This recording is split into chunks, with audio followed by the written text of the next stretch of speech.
dengar juga. Jadi audit klinis ini adalah bagian dari kegiatan akselerasi TBRO. Jadi sebagai bagian dari untuk meningkatkan angka keberhasilan pengobatan, yaitu yang menjadi objektif 2. Nah, akselerasi TBRO ini dulu kan dijadwalkan untuk tahun 2020, tapi ya sampai saat ini masih sudah diadopsi di National Strategic Plan kita tahun 2020-2024. Jadi banyak kegiatan dari akselerasi yang masih masuk di Strategic Plan TB. Nah, audit klinis untuk yang akselerasi TBRO ini pada tahun 2020 diharapkan dilaksanakan di 119 kabupaten kota. Nah, pada waktu itu yang kami hadiri, yang terlaksana, yang melapor kepada kami tim pusat itu ada 20 rumah sakit dari 10 provinsi. Boleh next Mbak Vini? Iya. Ya, maaf, masih mencoba-coba memperbaiki audio, maaf. Nah, ini audit klinis. Apa itu audit klinis? Audit klinis adalah bagian dari kegiatan peningkatan kualitas yang tadi telah disampaikan sekilas oleh Ibu Dr. Luki.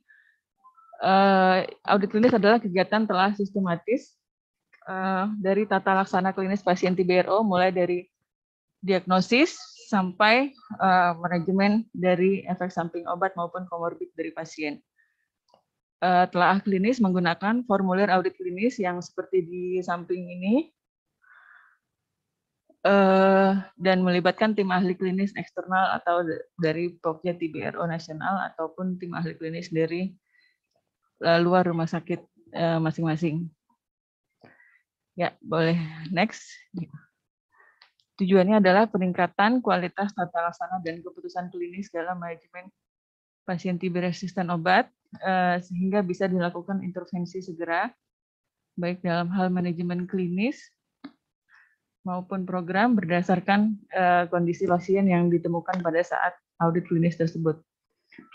Dan juga karena yang melakukan adalah tim ahli klinis dari eksternal rumah sakit, maka juga terjadi berbagi sharing untuk pasien dan juga mengidentifikasi kebutuhan pelatihan atau ada kesenjangan ada kesenjangan ilmu terkait manajemen klinis TBRO dan bisa direncanakan kebutuhan pelatihan untuk masing-masing fasinkes. Dan juga sekaligus dilakukan validasi kelengkapan data pasien baik pada formulir maupun pada SITB. Ya.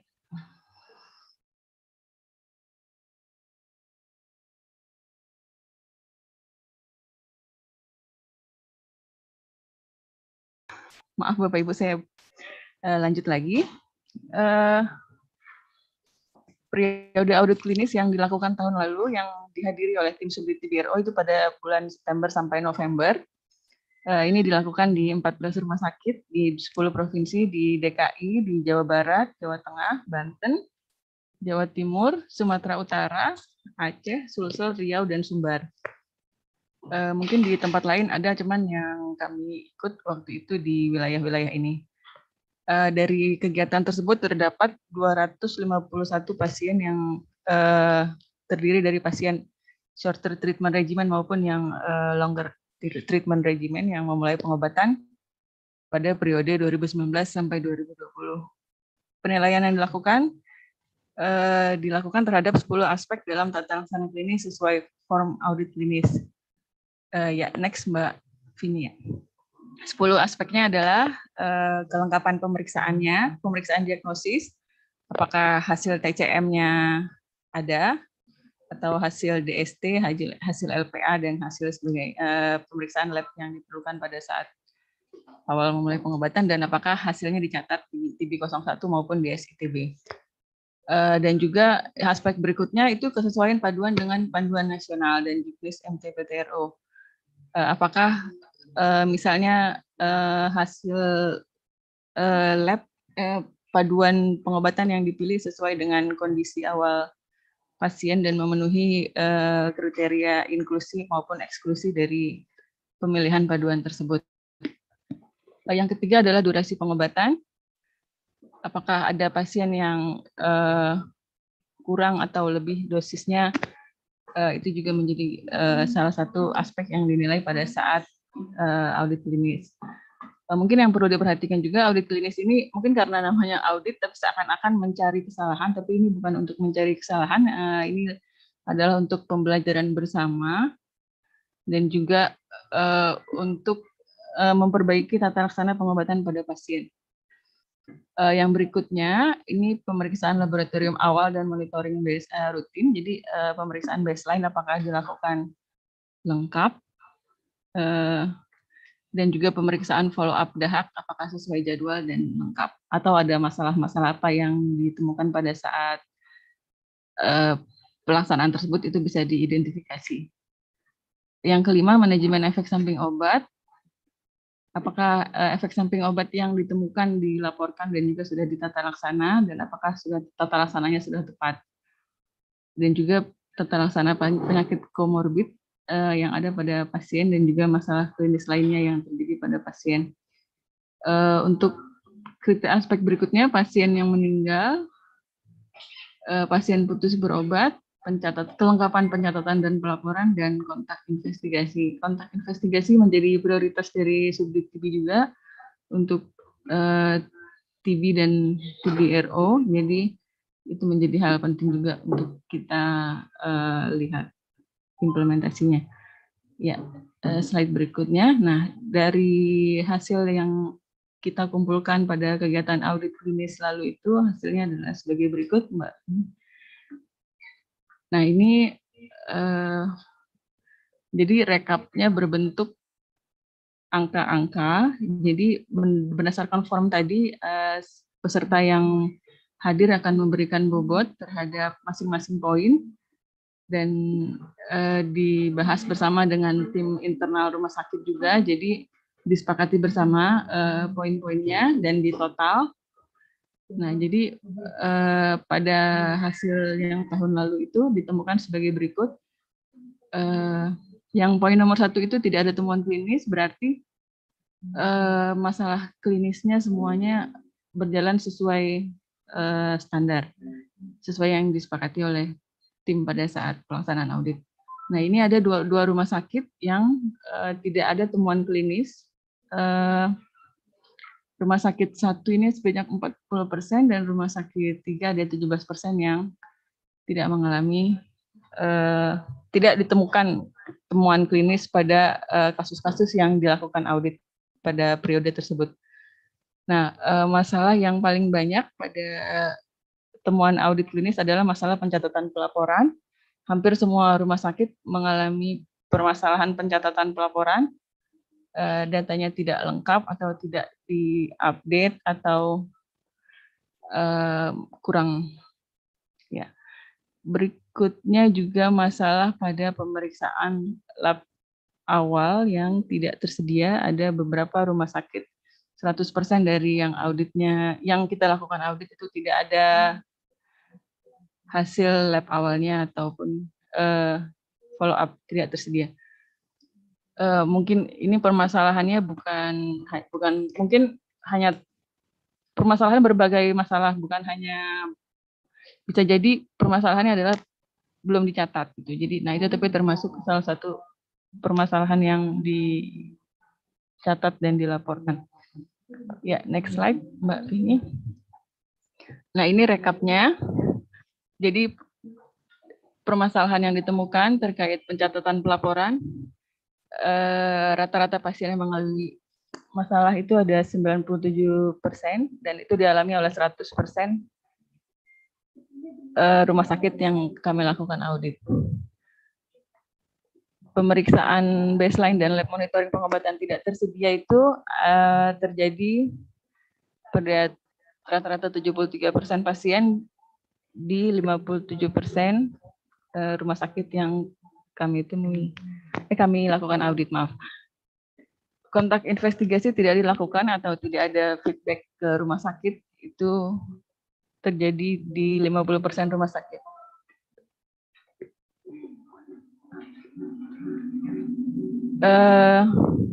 Hasil pemeriksaan diagnosis tidak tersedia pada 42% rumah sakit.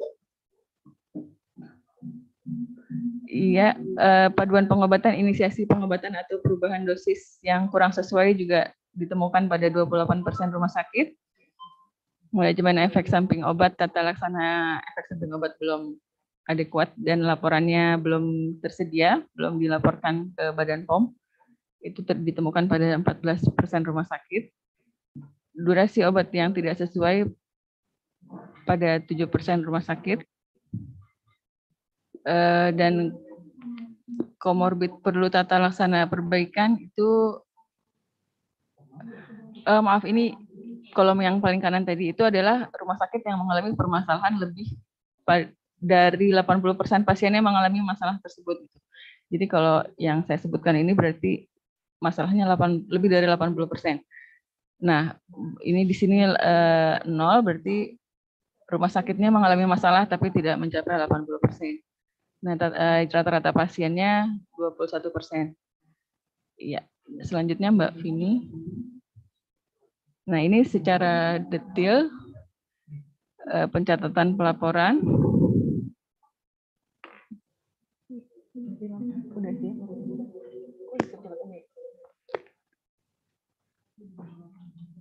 Range permasalahannya ini yang paling banyak, yaitu pasien gagal, misalnya ini pasien gagal pengobatan kembali setelah loss to follow up tidak ditutup sebelum berganti paduan pengobatan. Dan juga data berat badan pasien dan tinggi badan pasien tidak ditulis, padahal data berat badan dan tinggi pasien tersebut penting untuk menilai BMI dan menilai kesesuaiannya untuk memulai pengobatan STR. Dan juga monitoring berat badan penting untuk penyesuaian. Dan juga ini data di TB01, ITB Manager atau SITB tidak diupdate. Mbak Vini boleh next. Ya, ini untuk hasil pemeriksaan baseline lab. Pemeriksaan monitoring kebanyakan hanya dilakukan pada tahap awal pengobatan. Pemeriksaan baseline dan monitoring biakan darah audiometri tidak lengkap. Ada juga monitoring bulanan tidak lengkap dengan alasan pasien tidak bisa berdahak. Nah, ini kan berarti harus ada yang kita lakukan untuk hal-hal tersebut. Ya, dan juga hasil biakan di SITB atau ITB tidak dipantau. Kadang-kadang ada pengobatan yang harusnya bisa lebih cepat selesai menjadi lebih panjang karena tidak terpantau oleh tim. Ya, selanjutnya Mbak Vina. Hasil pemeriksaan diagnosis masih ada terduga low risk yang belum dilakukan TCM 2 kali. Juga ada banyak pasien yang tidak dilakukan pemeriksaan LPA karena rumah sakit waktu itu mengaku tidak tahu lab rujukan LPA-nya di mana. Nah, jadi mungkin ini perlu diseminasi juga karena dari Subdit kan setiap berapa bulan sekali secara rutin mengirimkan update lab rujukan lab untuk masing-masing wilayah provinsi. Ya, next. Kontak investigasi tadi sudah disampaikan juga. Next, Mbak Vini. Nah, untuk paduan pengobatan masih terdapat beberapa kesalahan pemilihan paduan, misalnya kriteria pemberian STR yang belum sesuai. Masih ada pasien yang diobati dengan injeksi, padahal pada tahun 2020, sejak 2020 kita harapkan sudah tidak digunakan. Dan juga permasalahan lainnya, seperti kurang dosis dari berat badan dan sebagainya. Selanjutnya Mbak Vini. Manajemen efek samping obat tidak diisi lengkap, KTD serius belum dilaporkan, dan lainnya. Mbak Vini. Nah, ini ada juga pasien dengan komorbid gangguan ginjal, tapi belum disesuaikan dosis pemberian OAT-nya. Dan juga komorbid perlu tata laksana yang komprehensif, mempertimbangkan kondisi nutrisi dari masing-masing pasien dan juga komorbid yang ada pada pasien. Iya, selanjutnya. Nah, ini best practice dari kegiatan audit klinis. Tadi ternyata bisa ada penata laksanaan yang tidak ditemukan permasalahan klinisnya sama sekali. Ini dibuktikan di 2 rumah sakit tadi yang saya sebutkan. Dan juga ini karena kemarin itu dilakukan pada awal pandemi, jadi ada lesson learn, ada best practice juga untuk loket dahak drive-thru. Jadi diharapkan tidak menghambat follow up monitoring dahak. Dan juga ada petugas yang melakukan inisiatif-inisiatif untuk pengumpulan dahak pada pasien yang tidak berdahak. Dan juga ada wilayah yang sudah melibatkan klinik swasta sebagai pasien ke satelit. Mungkin ada di wilayah lain, tapi ini yang dilaporkan pada tempat yang kami lakukan audit klinis.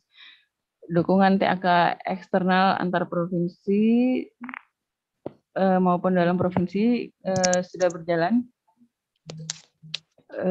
Partisipasi TAK dan tim di rumah sakit cukup baik, dan juga lab rujukan ikut berpartisipasi, dan juga capacity building untuk tim provinsi pada pelaksanaan audit klinis juga sambil berjalan. Jadi pada tahun 2021 ini kami mengetahui juga banyak provinsi yang sudah melakukan secara mandiri untuk audit klinis ini.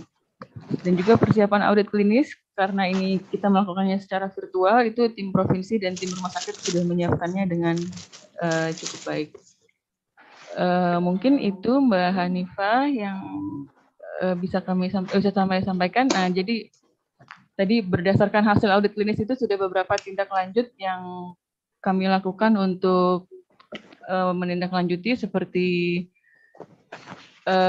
penyelenggaraan audit klinis. Sekarang seperti saya sampaikan, ini di bawah tuh Mas. Provinsi. Mas. Dilakukan antara koordinasi Dinas dan TO dan juga PO. Ini di bawah.